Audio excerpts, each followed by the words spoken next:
All right, ladies and gentlemen, welcome back to the channel. Tonight, we're going to be talking about the Chicago Bears. So, the regular season is officially over, right? We're in the NFL playoffs, and the Chicago Bears currently have the #1 draft pick for back-to-back seasons in this upcoming NFL draft. And so, we're seeing and we're gonna see so many conflicting reports from here until draft day.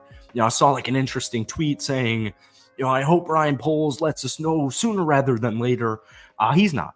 Ryan Poles would never come out point blank and be like, Justin Fields is our quarterback. He's our quarterback for the future in the month of January or in the month of February.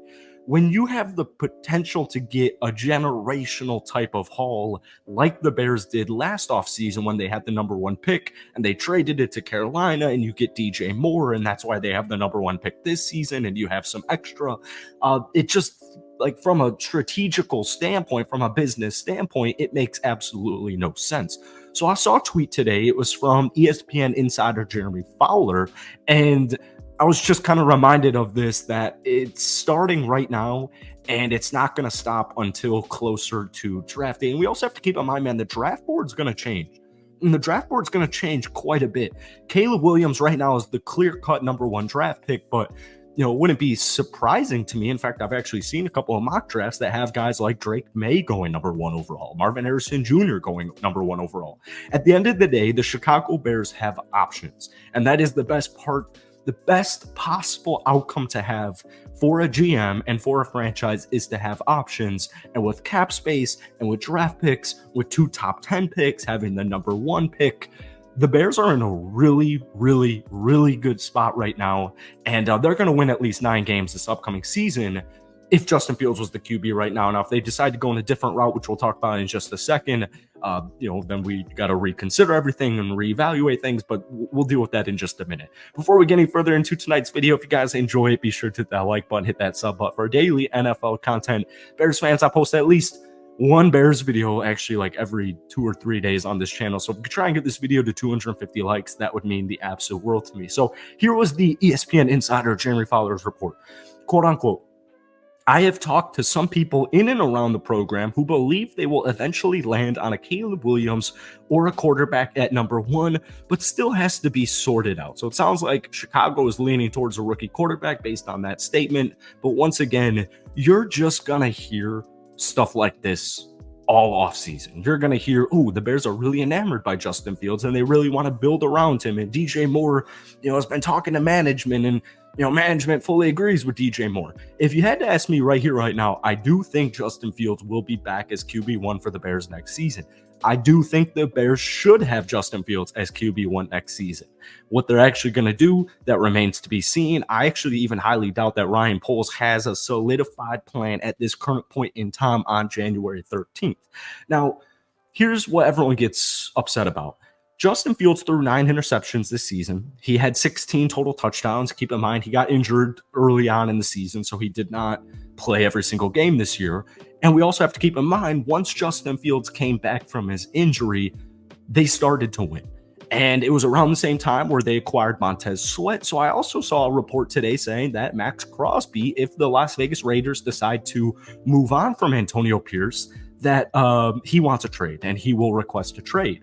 From the Bears standpoint, that makes a ton of sense to go out there and try to trade for Max Crosby. Now, the Las Vegas Raiders have the 13th pick in the draft, so you would have like the 9th pick, the 13th pick, and you'd get a lot of stuff for Max Crosby as well as their 13th pick. But the point still stands.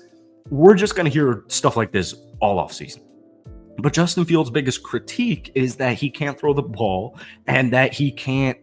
It's just like, it's so annoying because it's like when they're losing, all of a sudden quarterback wins are a quarterback stat, and vice versa.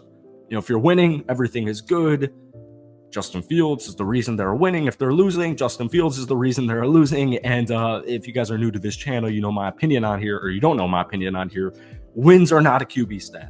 There are things that tell a much bigger story.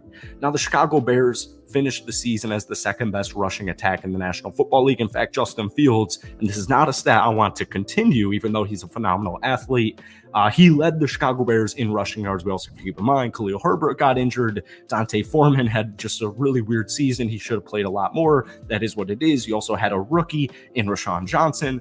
So there were a lot of mouths to feed. My point is this: if you were to ask any Detroit Lions fan, any Minnesota Vikings fan, or any Green Bay Packers fan, they will tell you to keep Justin Fields. These are teams that watch you play against them twice a year. And so you have all these, I hate using the word casuals, and that's not the word I'm going to use, but you have these guys who will just, turn on a Chicago Bears fourth quarter game after, the national game is over, and they'll see the Bears choke a fourth quarter lead or something like that. And you just kind of come to the conclusion, oh, it's on Justin Fields and he should be traded. When you watch Justin Fields, and Bears fans watch Justin Fields and they watch this team play football, you want to keep, most likely, I'm not trying to speak for every Bears fan right now, but you want to keep Justin Fields because you see the potential. And especially when you went out there and you actually acquired a competent wide receiver in DJ Moore, who had 96 catches for over 1,300 yards. In fact, he almost had 1,400 yards. And you see Cole Kmet and his second half ascension, 73 catches, 719 yards. And then when we use context, it's like, guys, it gets really bad. Darnell Mooney had a horrible season, 31 catches, 414 yards. Fourth on the list, Rashawn Johnson, 34 catches, 209 yards. Tyler Scott, the rookie, 17 catches, 168 yards. Like, I'm being serious here. Outside of Cole Kmet and DJ Moore, Justin Fields had nobody to throw to. And we know Luke Getsy was not the best offensive coordinator, just with schemes, with plans, with in-game management. And I believe that because Matt Eberflus will be back as the head coach for the Chicago Bears this upcoming season, I do think Justin Fields will also return as QB1. I think if they were going to go in a different route and they were going to officially blow it up and start from scratch, I do think Matt Eberflus would have been fired. We saw so many offensive coaches being fired, and Luke Getsy was one of them.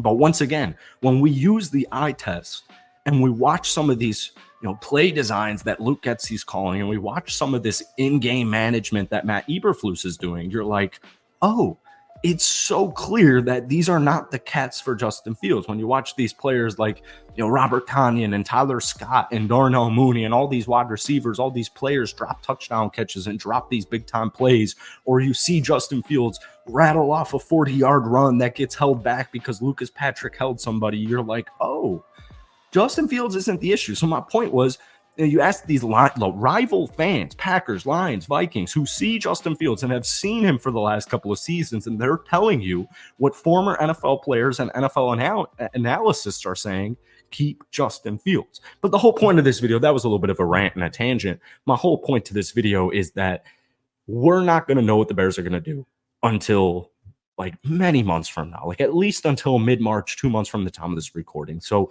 just be patient. You're going to hear a bunch of different stuff, and that is what it is. That's the way it should be, because Ryan Poles, either way, is trying to get the most for what he has right now, as every GM should be and is doing. So that's it for tonight, little Bears rant. Hope you guys have a great rest of your weekend. We will see you next time, but hit that like button, hit that sub button, and as always, what are you doing with the quarterback position?